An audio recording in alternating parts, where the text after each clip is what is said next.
have those actually made up and paint the cart of it. Okay. Big one.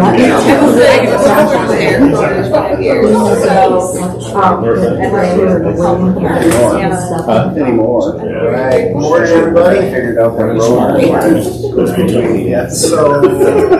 Oh, you don't care what we get? You're not. Tuesday, May 21st. No, what I mean is. Do we have one to approve the March minutes? Motion? Second. All right, carried. Standing reports, program agency director. So a couple quick things. The New York State DOH at the last SEMSCO meeting, they voted to approve the training regulations. And the next step for that is to go on to the commissioner for final approval, and then ultimately they're looking at a July 1 effective date as of right now. So this did occur. So there's going to be a bunch of new guidance documents coming out on that in the near future. So stand by for that. Vital Science Conference is coming up. It's in Rochester this year, and that is in October. And then happy EMS week to everybody.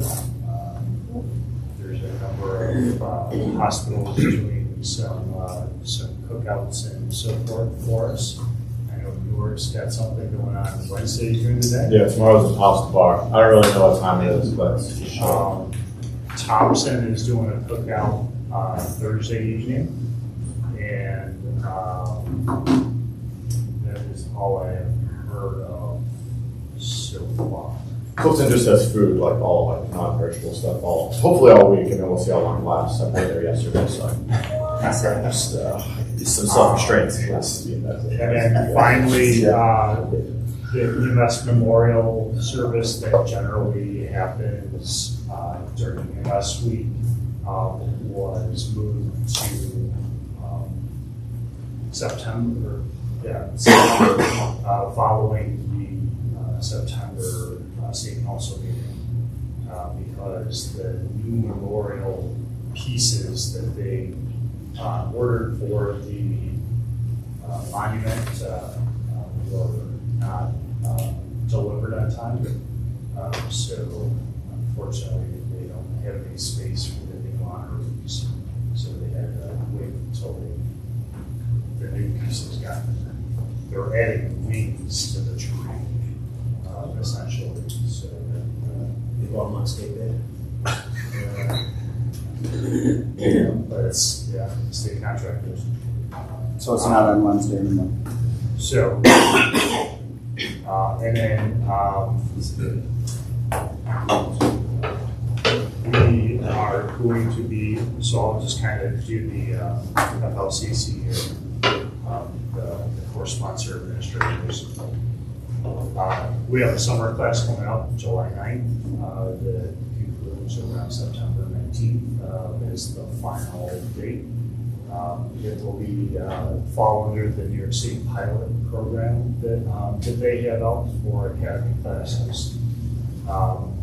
It will require the individuals to pay initially, but it is a fully funded class by the state, meaning on successful completion. At that point, we will reimburse whoever the payee was for that class. This is at daytime in Ontario. This is daytime up in Ontario. And it's Monday, Thursday, 8 to 4, 8 to 5, and then some Saturdays. And then we have a couple of refresher classes going on, and that's it for the summer. John, we also at Thompson, for EMS week to celebrate, we have in the ambulance bay and back at the ED, all kinds of goodies, treats and gifts and whatever, every day, every night, all week long. So please come and help yourselves. We're so grateful. Thanks. All right. thank you everyone who's hosting activities for EMS Week. You know, it's, I feel like it should be EMS every week. All right, so next we have the medical director, DOH investigation list. There's just one, and I apologize, we read it off last night, but I don't have it right here with me. It's mixed in with my paperwork from last night. Sounds good. There was somebody from the Bronx, if I remember correctly, that had enforcement issues against them. So if anyone's hiring somebody from the Bronx, contact John. Now, certainly, if you have questions, you know, contact us and we can tell you if we've received it. RSA committee. Yeah, so a couple things. First of all, we're going to be soliciting agencies that aren't RSI, would like to be RSI. The process is you send me your interest, I'll send you an application. There's things to follow. This application comes back to the subcommittee. I know we're not going to have a meeting in July, so I'd like to have this application by when the meeting would be in July. The subcommittee is going to look at that and then bring our recommendations to the Remac meeting in September. Just a friendly reminder that any reciprocity requests or any new provider requests or new agency requests has to come to the subcommittee first before it comes to Remac. Other than that, I have nothing else. New York State Bureau of EMS rep. I just have one small announcement. Due to some restructuring within the Bureau and some promotions, I am no longer assigned to this region. I've been reassigned. So effective immediately, Brian Weedman is now your rep again. If you have any open issues with me, we can certainly close that out. But if you don't have Brian's number, let me know. I will give it to you. So glad that that's all. You can see him for all your EMS needs, and thank you all. It's been wonderful getting to know you all the last couple of years, and I'll still be around. So, Which region is getting the honor of your presence? Southwest. Don Trepez has been promoted to branch chief of licensure, so I will be Big Lakes and Southwest. Congratulations. Congratulations. Tom Bonfiglio, who's been at some of our meetings in the past, is being deployed to the trauma program. He's technically still within the Western branch. Yeah, At some point. excited to run still meeting. And we will be hiring. We will be hiring many, many district chiefs in the coming months and years. So. All right, Mercy Flight Central. Yeah, just want to say thank you to everyone who came out to our education day last Friday, especially Dr. Surratt. It went over super well. The evaluations are coming back great. So if anyone wants to join us for the fall one, that one's going to be on October 4th out in Verona. Beyond that, just let us know if you need any ground schools. LifeNet Guthrie. Just continuing with ground schools and such. Seneca Falls will actually be celebrating their 10-year anniversary this summer, so we'll be putting together an event to invite all the agencies that we have had the pleasure of working with to come on out, hang out for the day, and have some cheap food on the barbecue.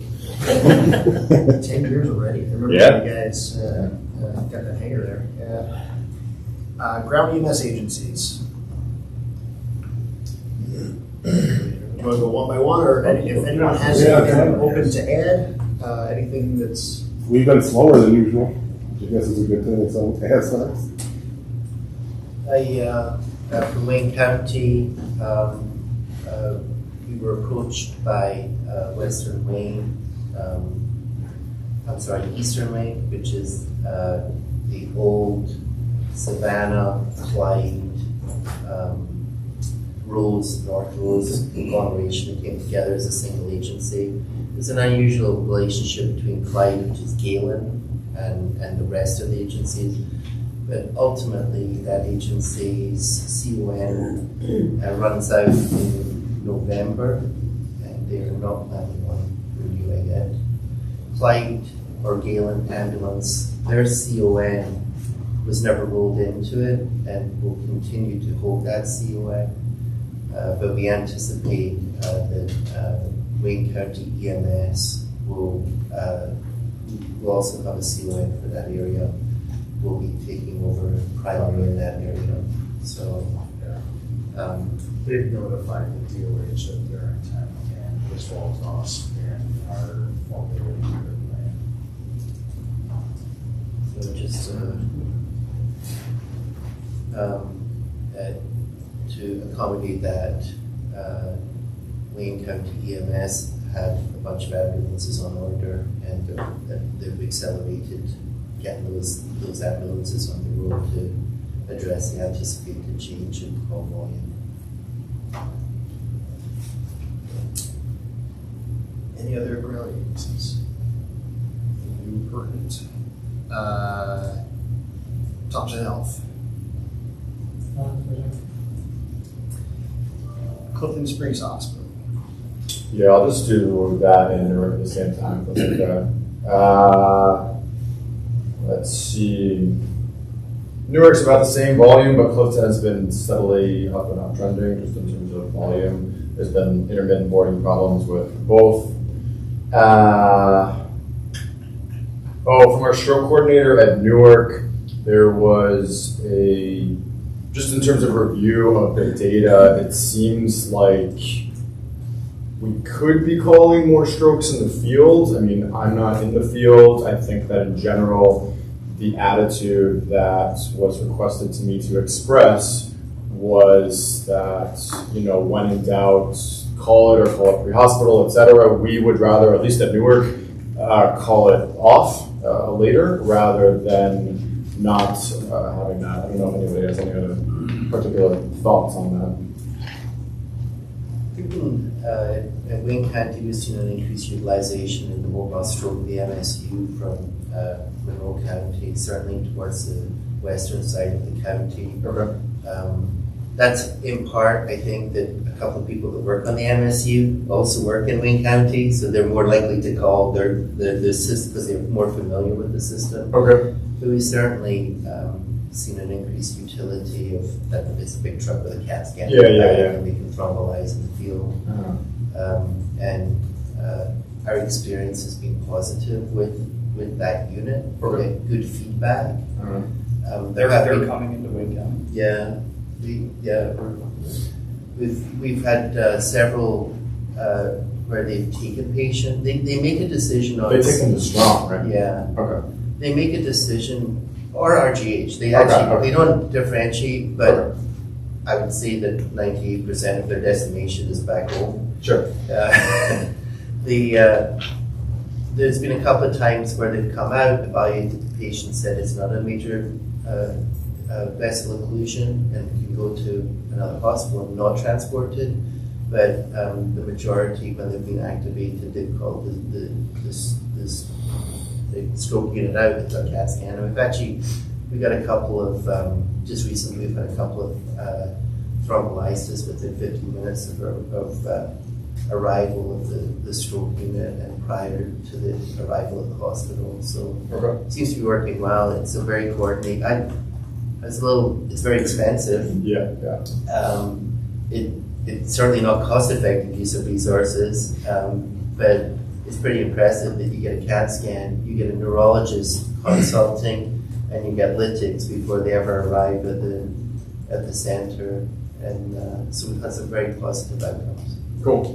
Yeah, I guess to that, and that reminds me, I mean, if you hear from your medics that, people at Newark are being like, oh, you called this a stroke? What do you mean? You're giving us more work or whatever? Just let me know, because would not be surprised if that was a thing that came. Or a reason that you wouldn't want to call in field. You know what I mean? Because you're like, people are going to be rude when I show up, blah, blah, blah, And the only other thing was just in terms of me sending out emails to agencies. This is more like an ask in terms of if there's ways that I can be doing that better, because sometimes I send them out to, I sent it out to Scott because there was something with one of his crews and maybe needed some clarification on something like that and didn't hear back from him. He was able to tell me that it was more like I had to send it out in a confidential way via, so it's encrypted or whatever. So I don't know if that's some of the reason that I don't get responses. I know everybody's busy and stuff like that, but I didn't know if any directors here fielded some of those emails and there were specific reasons that's necessarily hear anything back. Or anything that I could be doing better, yeah.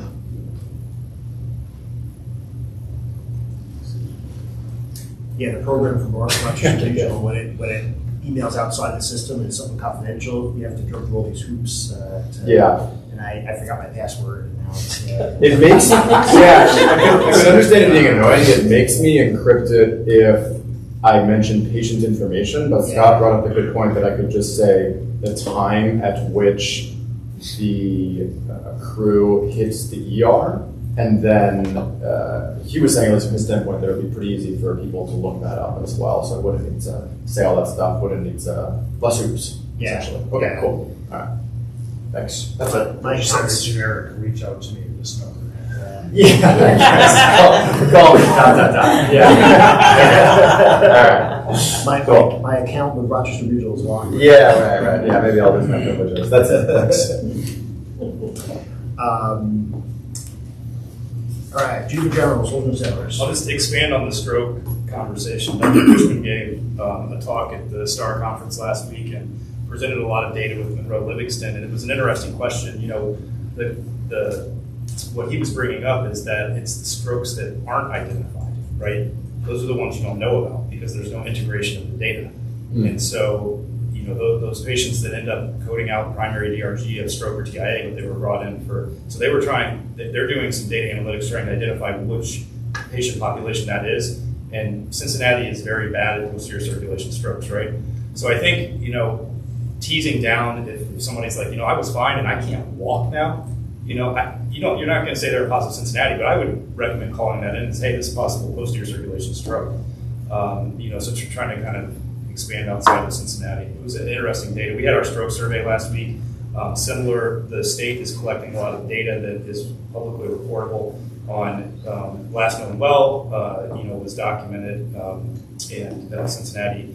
And so we still, for whatever reason, I'm not sure if it's just that we're not getting it into the medical record. I have a feeling that it's being reported, you know, when it should be most times, other than those, you know, more kind of not straightforward anterior circulation strokes. Nothing else. We're pretty much, our volumes are par. We have 8 orders today, I think.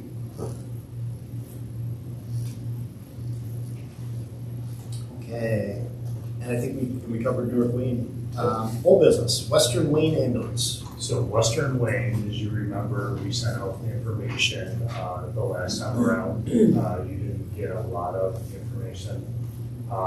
And they are, prior to the merger,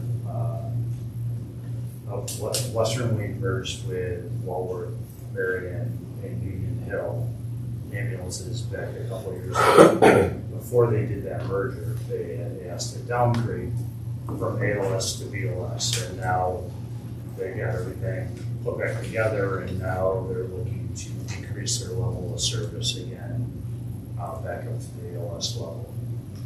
So as part of the state's process, we need to grant provisional approval for them to submit their narcotics plan. So essentially, we say, yes, all the paperwork looked good, and we allow them, 60 days or whatever as a provisional to submit their stuff, because the state won't issue the license unless they already have approval.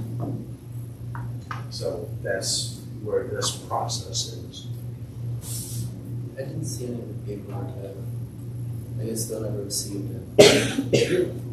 John, I know you emailed it out, but I do have hard copies if someone requires that. Dr. Syrett, would you like a copy? Anyone of the other physicians? Yeah. I got one right here, actually.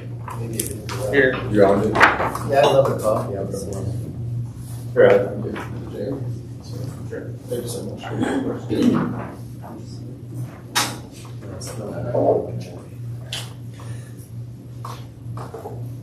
Johnny.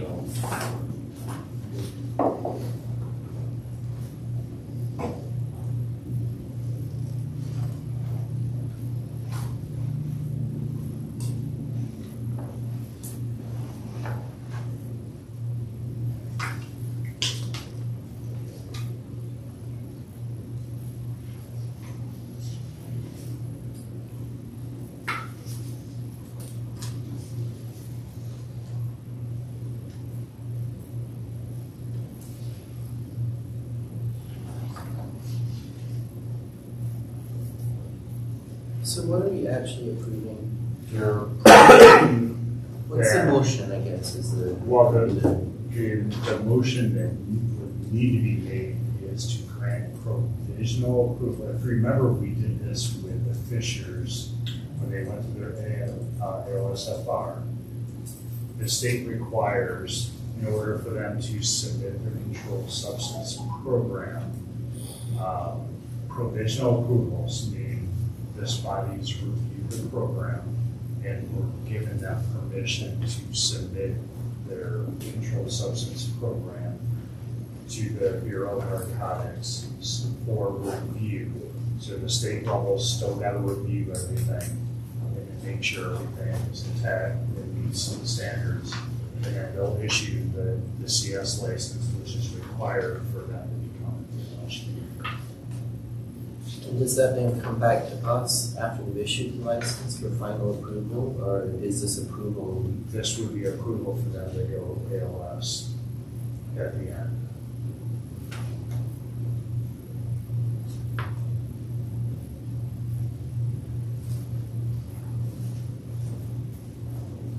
I'll make the first motion.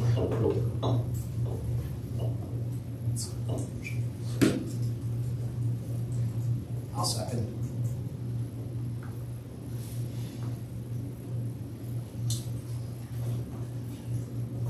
All in favor? We need a vote or a discussion or? I mean, it's tough when this is the first time I've seen this.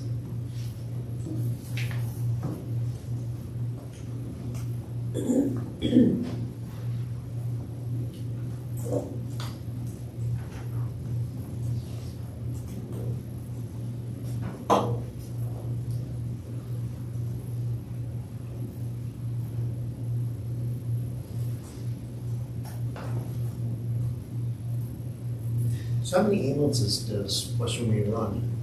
We have 2 ambulances and a BLS fly car, currently staffing about 1.5 crews per day, with a pending increase with approval of the ALS program.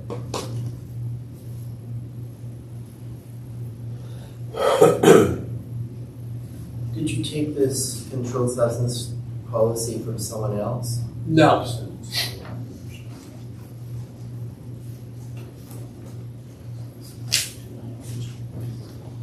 We solicited some input from other organizational leaders, but we originated this.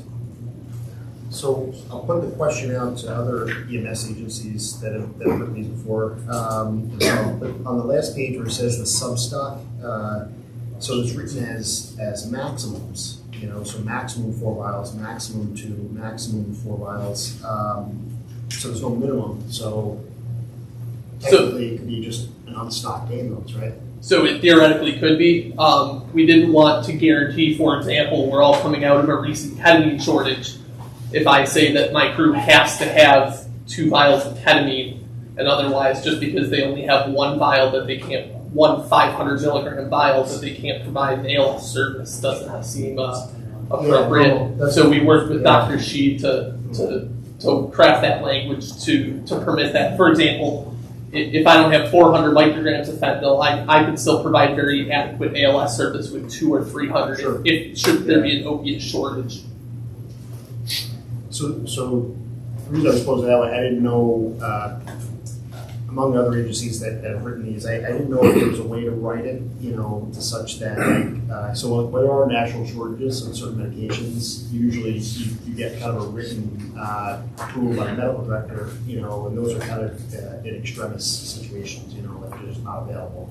I just, I don't know, if I write a maximum, then it kind of leaves it open that, whoever the crew feels we only need 1 vial. No, it's not up to the crew. It's up to so that would be a decision by, a joint decision between the agent, Dr. Shi, and the medical director. So the motion in the second is for conditional approval to send this to the state for review, correct? Correct. Am I still voting member? You are. Still voting, you're still out there, right? So,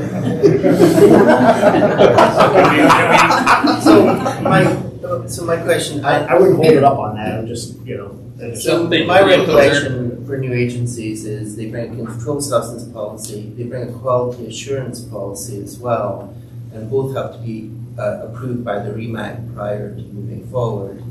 The only quality assurance that I've got here is that they're going to follow all of the quality. It says all CS administration will be reviewed to ensure compliance with protocols and standards of care.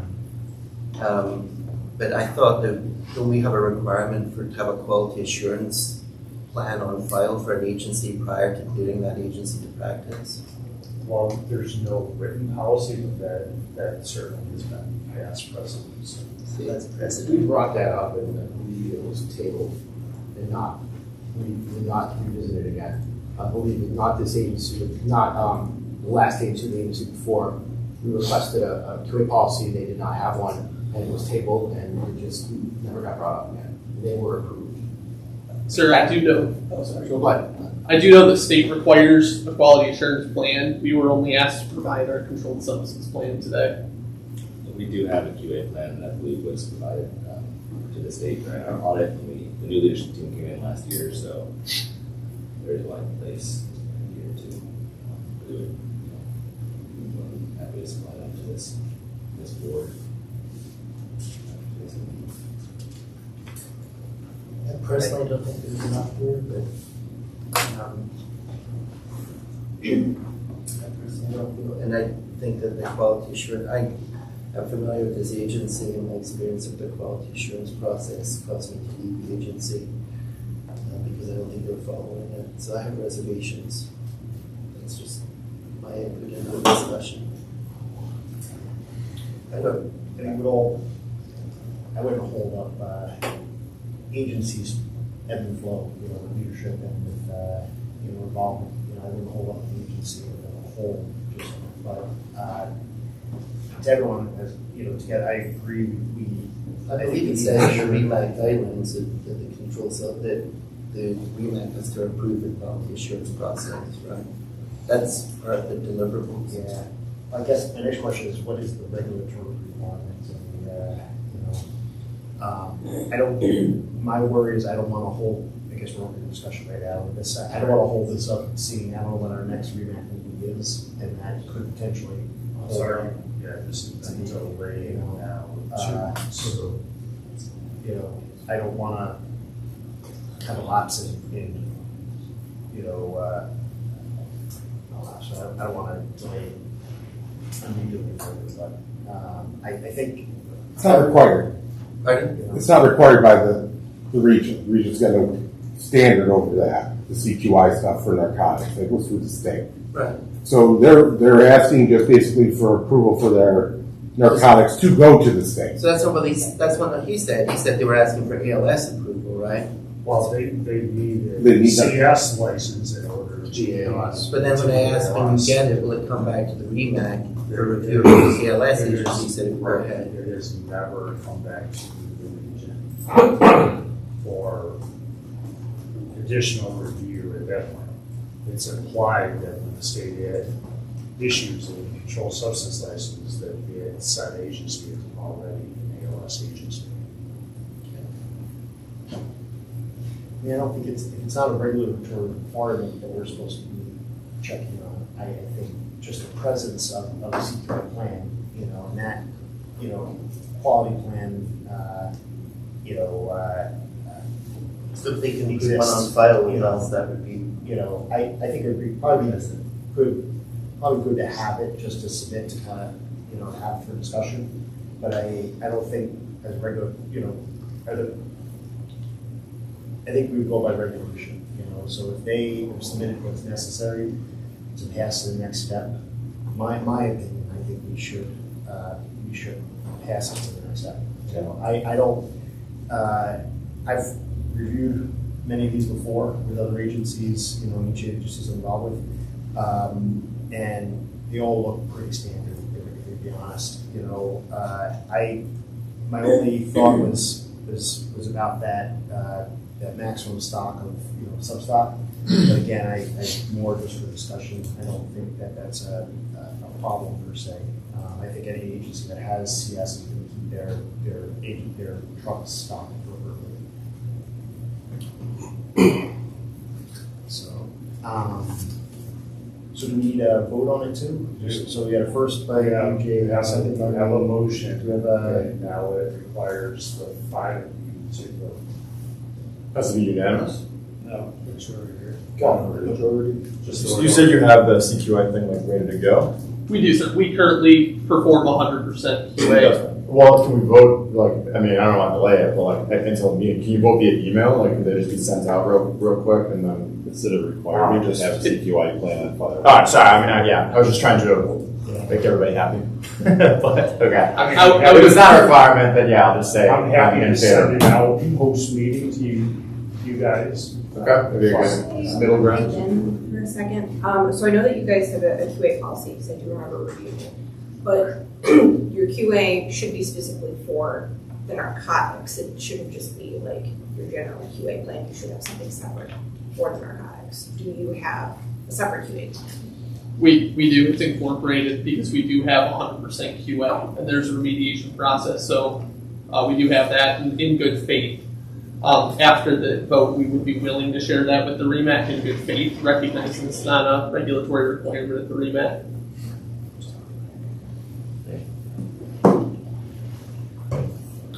So four in favor, Jamie's.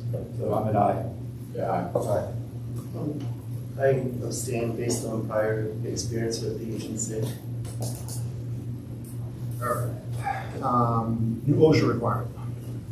So John asked me to put it out of the new proposed changes for OSHA. It's 608 pages of regulatory excitement. It is drastically going to change how we do business. It's going to increase our costs dramatically on our members, as currently written. The public forum ended May 6th, so there's no more comments on it. Some of the comments that I saw at the end were very blunt. This is going to put us out of business. You guys are crazy type stuff. It includes, and this is for all ESO, emergency services organizations, whether you're fire, police has a first response team, industry has it, and all our EMS agencies. We all have to do a community vulnerability assessment for every major industry, building structure in our areas that we serve. This is how it's written. A written risk management plan for all those facilities, including your own, medical, mental health, and physical requirements, an initial one, and then every 2 years, and they are not together, they have to be separate. So you can send somebody for a medical eval, and then you're going to send somebody for a mental health eval. Any incidents that you're concerned where, we used to call in for, what's the team? The CISM. The CISM stuff, you're going to have to send your people out to counselors for more evaluations on the mental health part. A lot more training. Most of it we're already doing. It'll just expand your CVO, your regular OSHA, how you don your PPE, stuff like that. We're going to be creating a lot of standard operating procedures for how we're going to maintain for car accidents if we get to the scene in ambulance service and there's no fire or law enforcement securing the area. We also have to create standard operating procedures for that. All post-incident analysis, written comprehensive risk management plans, which needs to cover risks to team members that are identified, evaluated, and a control plan needs to be developed. That'll include training, vehicle operations, ops and emergency incidents, ops and non-emergency incidents, exposures, anticipated hazards, blah, blah, blah, blah, on and on and on. You guys can take a look at this. Just Google the proposed changes. It is crazy. There is so much stuff in here that we currently don't do. The employees will not be responsible for any of this. It'll be on agencies, so the cost is going to be extremely high for several of our services. The medical evaluations are going to include cardiac, respiratory, musculoskeletal, heart disease, blood pressure, cholesterol levels, other heart disease risk factors determined by the licensed healthcare provider, and other tests that the licensed healthcare provider needs to sign off on. And again, that's the initial setup, and then every 2 years for all your members, behavior health, diagnosis, assessment, short-term counseling, crisis intervention, referrals to behavioral mental health conditions arising from the performance of duties, accessible both on and off duty. There's also a part in here for physical fitness. Agencies will have to have a physical fitness coordinator. You will have to provide on duty time for crew members to exercise routinely. How that access will be handled, where it'll be. There's a lot to this. It'll be interesting to see how this comes out, but 6 months, it's basically going to come out in 3 phases. The physical assessments, the mental health assessments, basically anything doing with the person's ability to do the job will be in the first 6 months. 6 months after that, they'll go into your training and your development, your SOPs for all the hazards in your area that you may respond to. And then I think it's 12 months after that, the second set of assessments will start going through. So it's something to keep an eye on for this stuff. There's a lot to it. I have no idea which direction this is going. I know there was a survey sent out by the American Ambulance Association on projected cost. They are looking at almost $4,000 on average per individual on some of these things, depending on how it's set up. And then one of the things that was talked about is how we can coordinate this to have maybe a larger group manage this for us. So whether one agency taking the lead to basically write the policies, do an assessment and all that, and share the cost. So we'll see what the options are on that. The other thing we brought up is, as we said, we did have an OSHA visit. One of the discussions we had was having employees versus students. We are not going to be allowing students to ride at Finger Lakes unless they have a health assessment and a fit test, and we have a copy of it on file. That needs to come from either the class and stuff, and I gave that to John, and John's looking at that. So, Is that assessment currently done on the students? So they currently, an original student has to provide all their vaccination records. There's no physical per se that's being conducted currently. They have to show proof of like their PPE testing and so forth. Part of what Al was discussing, we will be creating a policy for fit testing. We are going to try to require that if they're coming from an agency, that said agency will have to provide the documentation that they've been fit tested. If we need to do the fit testing for them, so if they're not part of an agency, then we'll have to come up with an appropriate fee schedule for whatever that testing requires. We can give a list of places that do the fit testing, like occupational health. It's easier to do it yourself. Yeah. To ensure that it's done.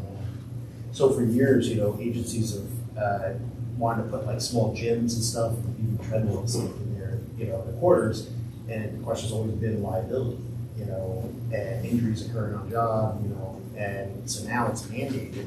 Well, could be. It could be. These are just proposed guidelines. They still have to pass. And the argument is all the stuff they're pulling out from like NFPA, ANSI data.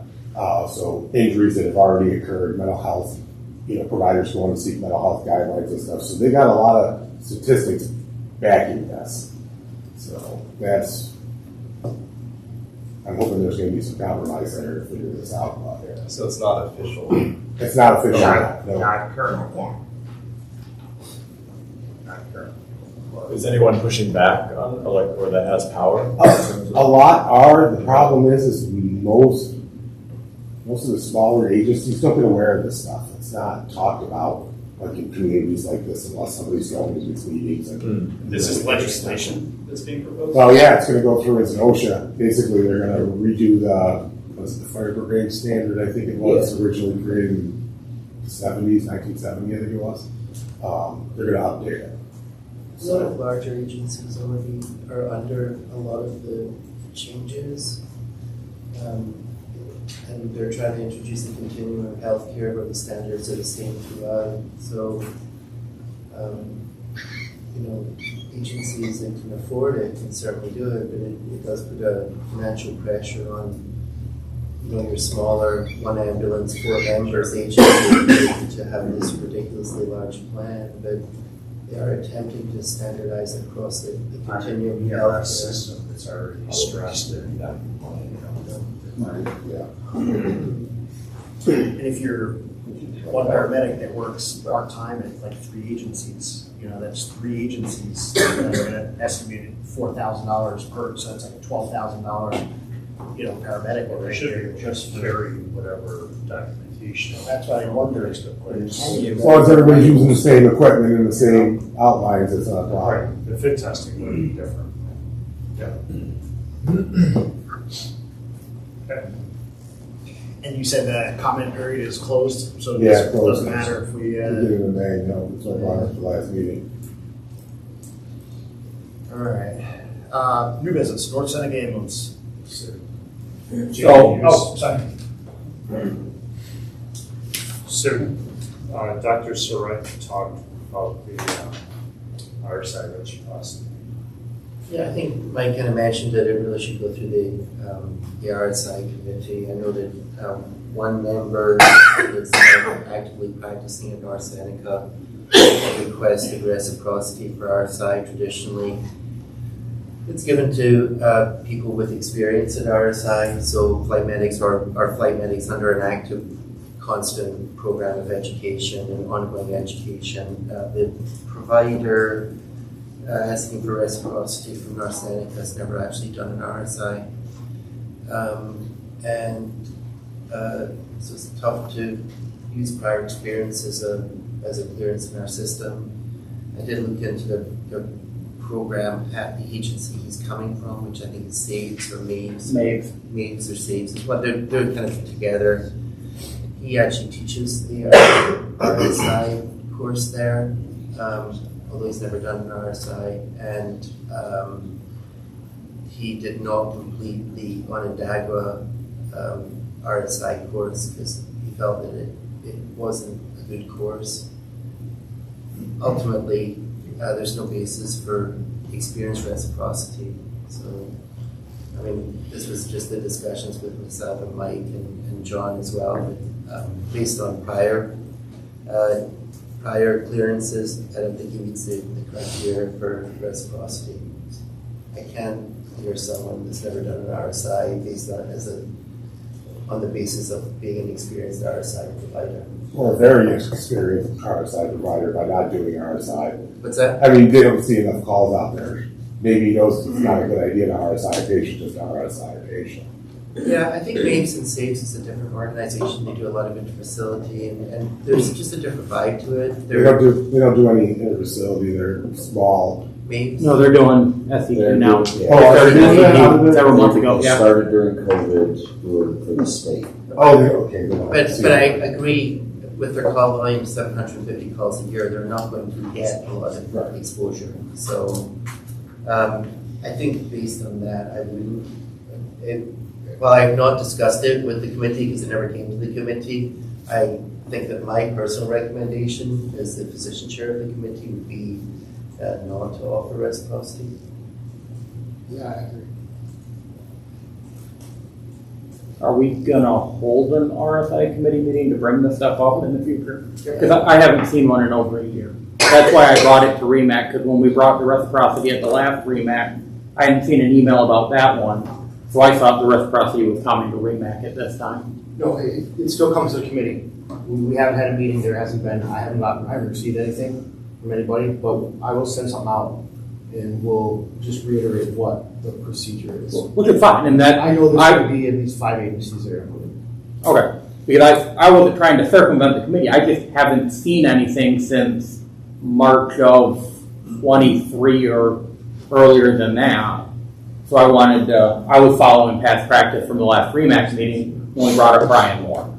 And one of the things that I'm finding out is I've got a couple of providers that are coming from CNY that are coming from some of these 700, 800, 900 call volume agencies, crossing over to my agency that, albeit not a real heavy call volume, but far more than they're getting to get some of that experience.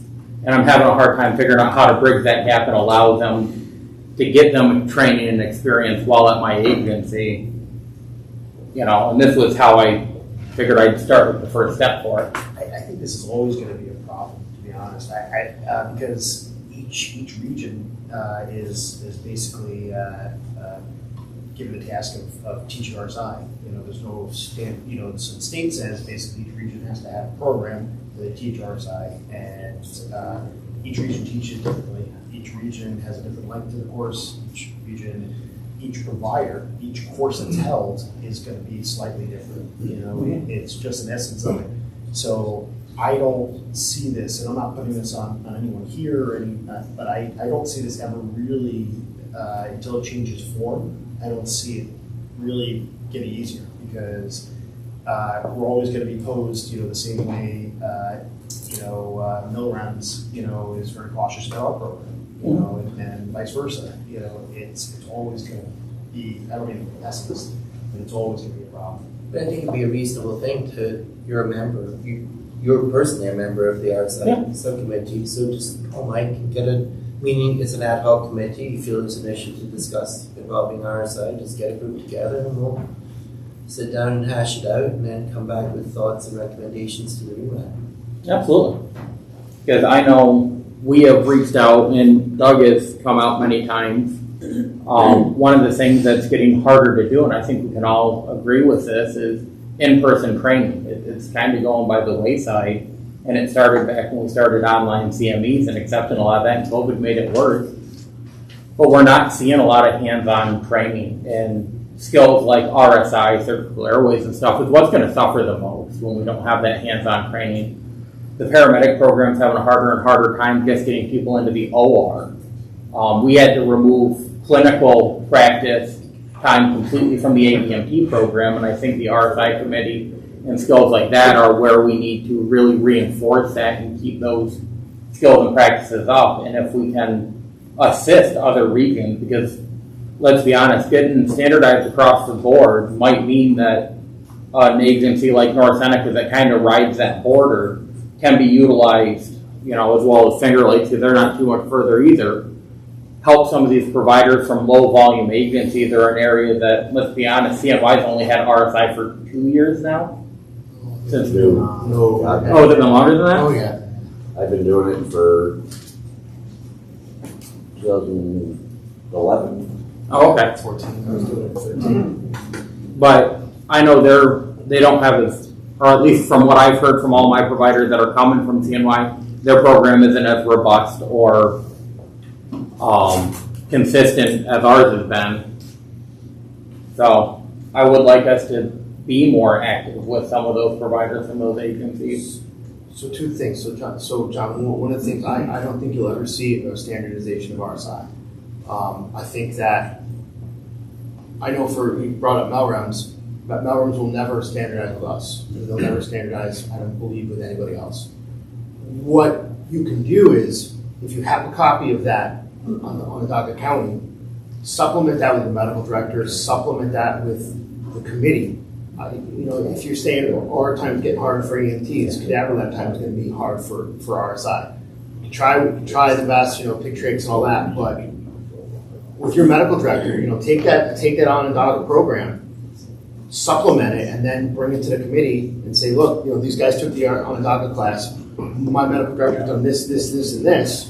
What do you think? I think that's probably the only way we're going to get like a standardization if we take pieces and then supplement with medical director. I don't know how you feel about that. But. Yeah, I think that the other component to it is RSI Millrams is very different due to their location of calls and their proximity to hospital versus North Country and versus City Syracuse, and Maves and Saves, they do almost 40% interfacility transport, and their So there's very regional specific issues as well. It's taught differently because of resource allocation, proximity to hospital, and the baseline skills of the agencies involved. Yeah. So, How would you feel about doing a, more for curiosity too, to do like a written test and a practical test, like a test out, and see how. well, someone so Flremsc gave up teaching completely, and they just said the role of the Remac is just to test people out, and they are kind of like King Henry, or Roman, thumb up, thumb down. And that's the way they went because they just gave up on they put the training on the agencies and said, if you think your provider is good to go, then bring them to our testing committee. And that's how they've gone. Most regions maintain some standardized teaching and training and baseline knowledge, and then have some form of test out. Some places have abandoned RSI completely, and it's just not active in their Remac whatsoever. I think that there's lots of options. If it's the purview of the Remac to look at how we've done it here and how we want to do it going forward, then I think just kick it to the subcommittee and that's what they're there for, right? See what Sounds like we need to have a committee meeting sooner than later to just kind of revisit the whole outline. Yeah. And put that together. And get it Happy to do it. We've been doing it for 17 years now. So, happy to do Yeah, it. and in all that time, how many QA meetings has there been for the RSI committee? There's been one, so. How many QA meetings has there been for the region, though? Well, that's a whole different story. And that's a different committee, so. So, and if we were at that committee, Yeah. and there was resistance from agencies I to know. bring their cases forward. So, Yeah, it's hard. without a mandate, it's very difficult to put certain agencies under scrutiny when it's not applied across the board. So. 100% agree. All right, so RSI meeting it is. Narcan Leave Behind program. So, this should have been emailed out to all the docs and Remacs. Seneca County Public Health brought forth they're calling a harm reduction kit now, where it's going to be. That's such a nice name. This is my first time crossing bridges with Seneca County Public Health. They approached us and just thought that we could start carrying and dropping drugs off as an ambulance. And we were like, hold on, and we have rules we have to follow, and there's doctors we have to get involved. And they're like, but we just want you to drop, I think it was 2 Narcan, some condoms, a fentanyl test strip, and some pamphlets. And they're like, why can't you just leave these behind? We can, we just need to get approval. I reached out to Ryan Bailey, who they started something that was a little easier for him. He's combined with Yates County Public Health, so it was a little easier for him to cross that bridge with the joint medical director. What they are asking for us to do is train all of our providers on what's in the kit, the recognition of possible overdoses, and then when we respond to one of these incidences, leave the kit with either a bystander to the patient themselves, whether or not we transport. So if they do still go to the emergency room, we still leave the kit behind by either the bystanders at scene or at the hospital to be given with their belongings when they're discharged. Part of it will be educating both our providers. We've also got local law enforcement involved so that it's not just, here's some Narcan, have a good day, don't call us again. It's here's pamphlets to call for help, here's ways to reach out for substance abuse counselors and stuff like that. We're working on a way, and it's probably going to go through Seneca County 911, so that when a leave behind kit has been given, the notification is going to go to Seneca County Public Health, so they're able to follow up with the patient later. We're trying to figure out the HIPAA implications of that. That's probably going to be something that's done through Seneca County 911 or law enforcement, so that we don't have to worry about the HIPAA application of it. But I know. Do you have a legal opinion from your agency lawyer as to the legality of leaving equipment behind on scene? We only have what came out of Central Region. We haven't brought our lawyers yet. I kind of want to get the opinion of Remac because we already have, this isn't a new program, it's just new for Seneca County. Central Region has been doing it for a couple of years now. Yates has been doing it since January? October, sorry. I'm horrible at dates this month, apparently. So it's been in place in multiple other states for several years as well. Albany area has been doing this extensively. Geneva's got a vending machine, bus stop. I believe there's one caveat to the program, John, and I'm not sure if it's part of yours, is the individual has to be accepting of the leave behind that. Yeah. Yeah, no, they have to consent to, and we would be building that into our charting software as an extra signature, much like our HIPAA, NBA signatures and stuff like that. You consent to us leaving the harm reduction kit behind, and we'd obtain a consent signature via that.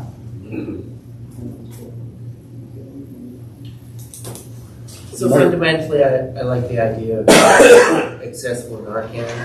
And I think you can go down to CVS and ask for some Narcan and he can just give it to you.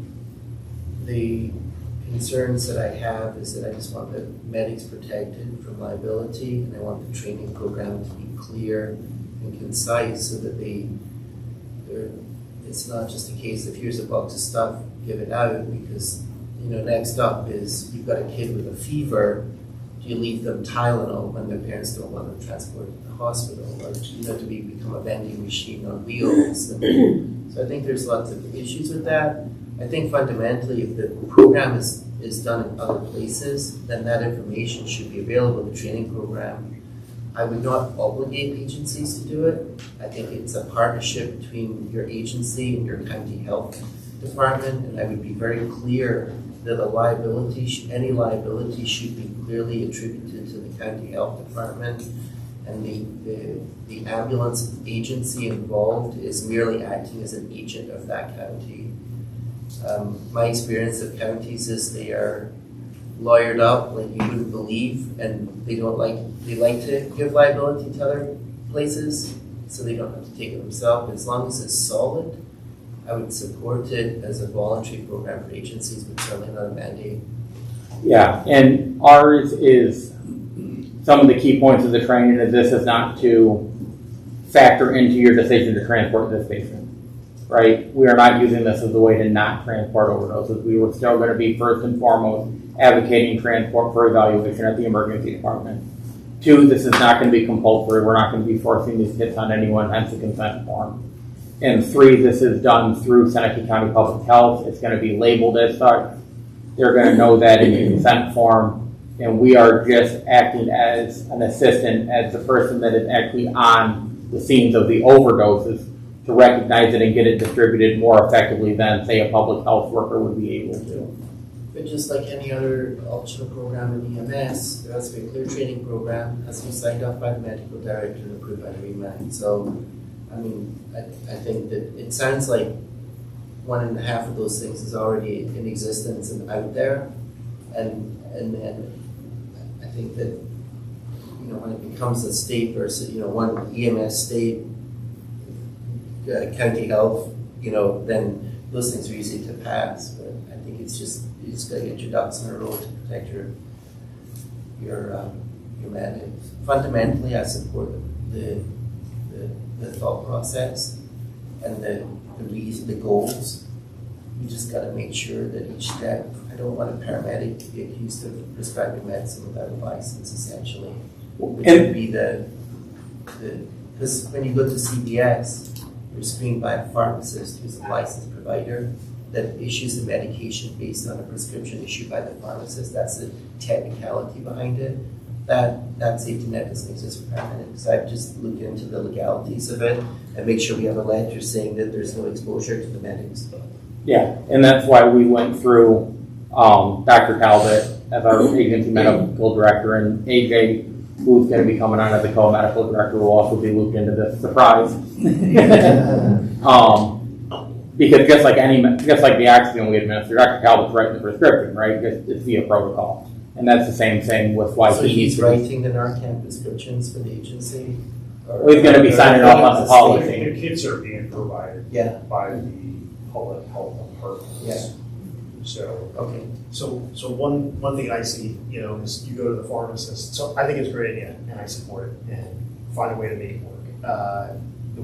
My little tidbit, from like liability is like you go to a pharmacist, you're not actively like, hey, coming in, pinpoint pupils, limit speech, having an active medical event, an active overdose. Saying to the pharmacist, can you give me a Narcan here? Thank you. Take it right there, then and there.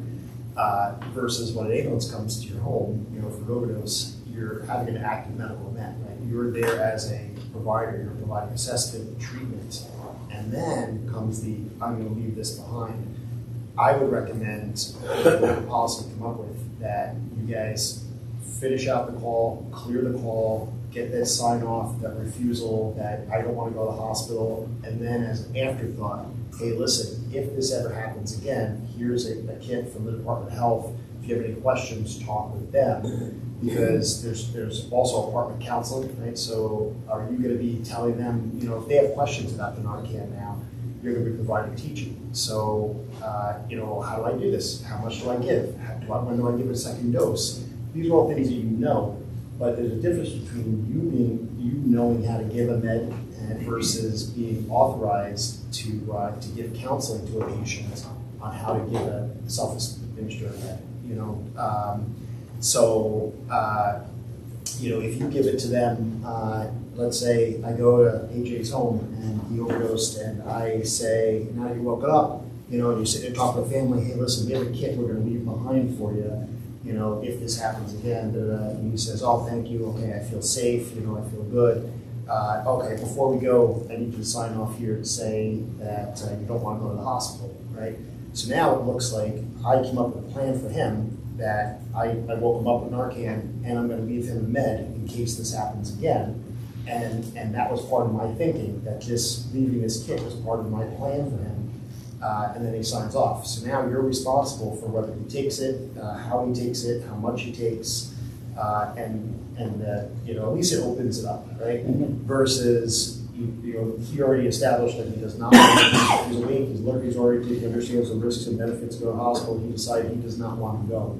Now he signs off. Now you give him a kit. Now it's in the name of harm reduction. He made it clear that he is not going to the hospital, right? Because going to the hospital would be the number one choice.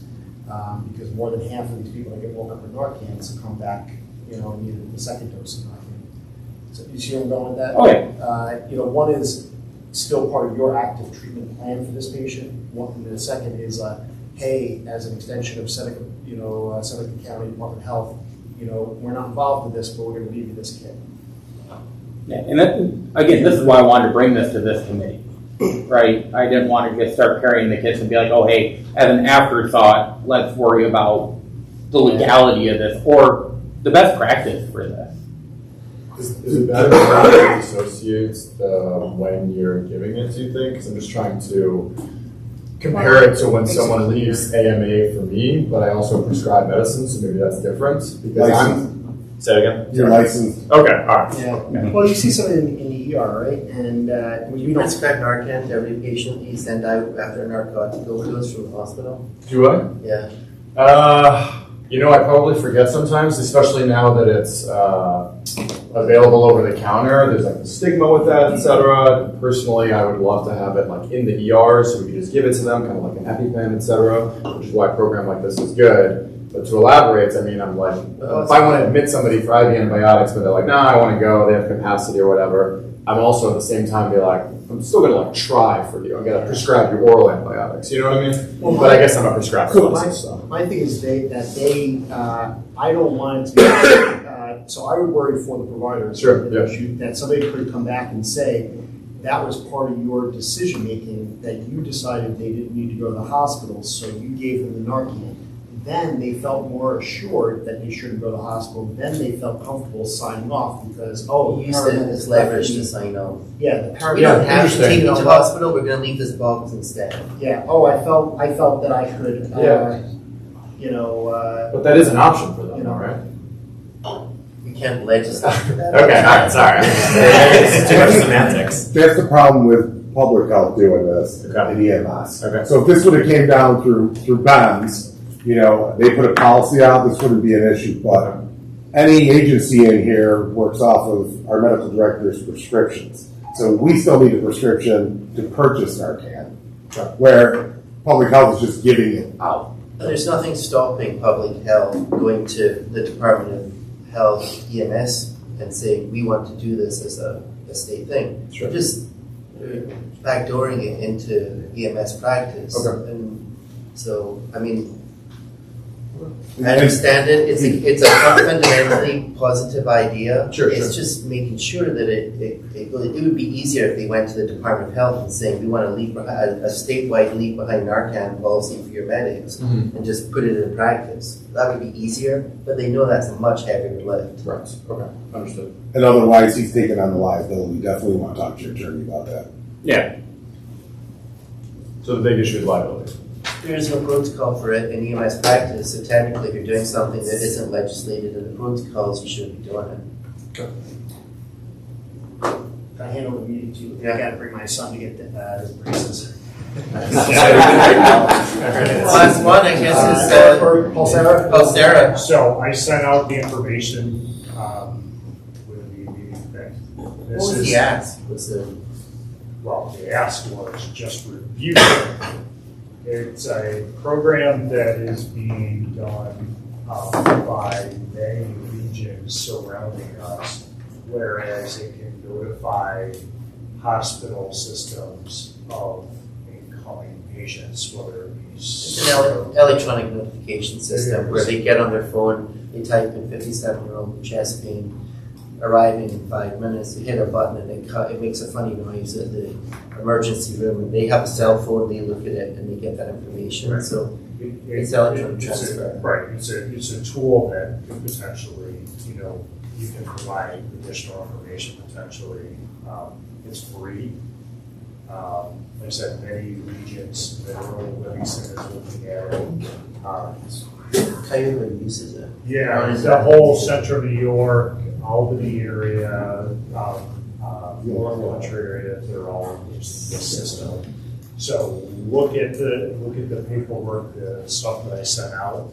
If it's something you want more information about, or your hospitals are interested, we can The only reservation that I put you have, in contact with somebody to answer all those questions for you. So the individual hospitals would need to approve as well? they have a base station. It's literally like a thing on your computer. Yeah. You literally. Previously, Pulsera have not charged EMS, but have charged the partner hospitals to put a station in. Okay. I don't know what the current charging structure is. My understanding is if the hospital upgrade to the additional system, then there's that cost. Yeah. But the entry level stuff, my understanding is free of charge. So it's a funding issue for the hospitals, or the region. Sometimes the region funds it, sometimes the hospital funds it. Right. But when I looked at Pulsera a few years ago, the buy-in by hospitals is pretty high. Yeah, I think they're already doing it at RGH and Unity, so I was gonna talk to some other people. Yeah. And if we're for it, I should contact you, is that how this should go? Yeah, let me know. We can let the providers know And the to only utilize that system.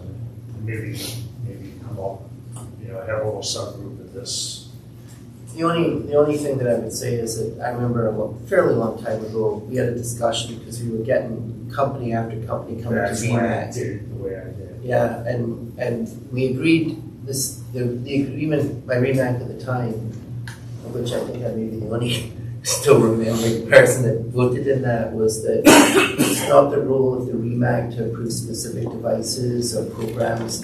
It's the role of the Remac to approve directions. So this came up when every week we were approving a different supraglottic airway, and eventually someone said, like, they were coming in, this one's got a dingle, this one's got a dongle, and they're all fundamentally the same thing. So I saw it come up, but anytime I see a specific company shopping a specific product, it kind of falls away. Can I just chime Part in of- for a part moment? I mean, we're looking at an app where at the end of the day, that may be more purposeful for hospitals. And Remac's really supposed to be for EMS. How are we as managers going to sit back, having all the hospitals say, let's go to this, and then tell all the providers you're going to put this app on your personal phones? You're going to follow this so the hospitals can get quicker information?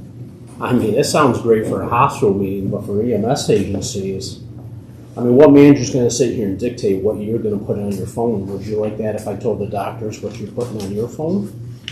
Because every app has a window. Every app opens your phone up, your personal phones, to different things. And I don't know anything about IT, so everybody who knows more about that can probably go in deeper. I just want to be careful because at the end of the day, I don't want U of R to be like, I want this app.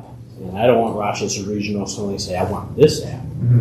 If Lisa came from the New York State DOH said, if you want to practice with our sticker, you're going to have this app. Well, that's DOH telling all of our certified people what you're putting on your phones, and we'd all be putting that on our phones. But I think that the workaround for a lot of that agencies are using is, like, everybody's carrying an iPad in their ambulance for charging or whatever type of electronic system for charging during calls or whatever, is that the apps are on those devices. But we're still adding one more burden to our providers. So instead of taking care of patients, we're busy, let me get on my app, let me get on my iPad, let me do this, do that, where, even now I know we have to make the cellular contact for strokes or STEMIs, or traumas. The other and thing to things remember like is the that. only time you have to make the notify to the hospital is if it's a critical patient. But then we The have other notifies to inconsistent- the hospital is just a courtesy.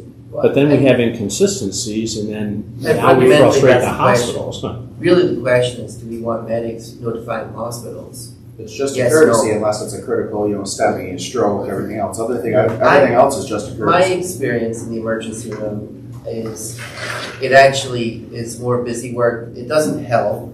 It takes someone away from direct patient care to answer the damn phone. And there's no negotiation about whether this is the best location for the patient coming. It's kind of like, hey, I'm bringing that person with abdominal pain for 3 weeks. Did you really need to step away from the patient's short of breath to answer the phone when that ambulance is going to show up?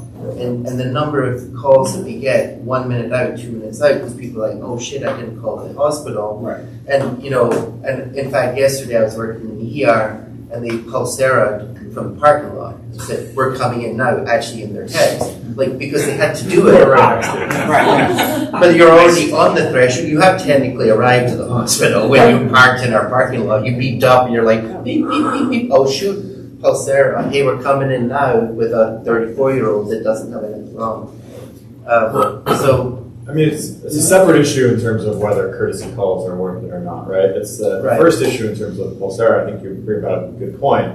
I guess my understanding was that if, let's say, Newark Wayne starts using it, we're not telling any agency to use that. It's just if you happen to use that, then we also have that window on our computer. Yeah. But if you want to, There's I guess, not do a courtesy call or do a courtesy call or, I don't know, just show up, it's kind of up to you. Again, there's a teaching and familiarity lift that, sometimes they do put critical information over there. Sure. And if no one on shift knows how to use the system, so there's a training requirement on the hospital that someone needs to know how to use it down. Sure, okay, yeah. So there is, little there's bit of dynamics. Yeah, fair. Okay. There's dynamics and When I know some of the agencies, or some of the discussion I've heard from the CNY area, and even some of my providers, is this opens up the possibility for BLS 12 lead, because one of the big stepping stones is being able to transmit the 12 lead, because they can't interpret it. Sure. So if our providers have a way to transmit the 12 lead to Geneva, well, Pulsera might be able to provide us this, or if they got the LifeNet system. That was the other point of conversation with a system like this, is opening up that ability as well. And that paid system is an add-on for Pulsera that they're quite happy to tack on there. Plot thickens. Yeah, and again, Last that- time we looked at it, it was basically $100,000 outlay for a full system for a hospital, including licenses. I'm sure the regional will cover that for it. You okay, John?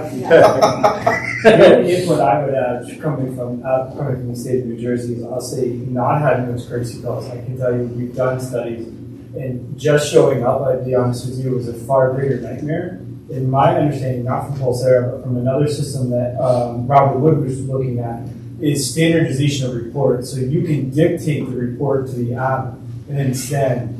And so what it's doing is it's listening to you as the mostly for medics. And I don't think Pulsera is there, or maybe it is in the purchasing, but if you look at where AI is going, and I think what Pulsera is trying to get at is you can dictate what you're doing, and it's just picking up that language, and then when you're done, it just automatically sends a standardized report to the facility so that the providers in the field aren't actually making a call. They're just dictating what they're doing, which is in the hospital. And then again, the other thing I would just say, coming from systems that are boarding consistently now, you know, if you just want to show up, you can show up, but be prepared to wait. I can only tell you from Thompson's standpoint, those phone calls are always getting prepared. Again, I don't know enough about Pulsera. I only know because I'm part of a pilot program through Robert Wood Johnson, New Jersey, and it was all about dictation. You're dictating what you're doing, and it's transmitting without you having to do anything to the provider.